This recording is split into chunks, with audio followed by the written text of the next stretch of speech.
ತೆಂಗಿನ ಮರಕ್ಕೆ ನೀರೆರೆದರೆ ನಮ್ಮ ಅಂಗೈಯೊಳಗೆ ಆ ಫಲ ಬಂದು ಇದ್ದಂತೆ.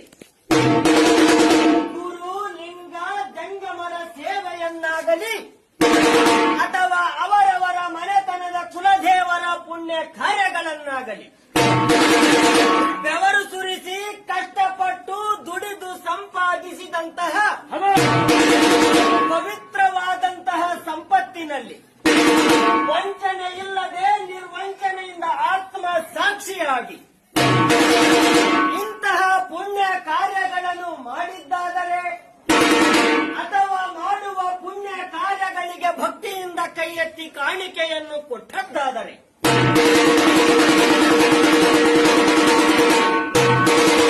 ಆ ಕಾಣಿಕೆಯ ಪ್ರತಿಫಲವಾಗಿ ಅವರವರ ಅಂಗಳದಲ್ಲಿ ಭಕ್ತಿ ಎಂಬ ಬುದ್ಧಿಯ ಗಂಟು ಅವರವರಿಗೆ ಕಾದು ಕುಂತಿರುವುದು ನೋಡ. ರುದ್ರ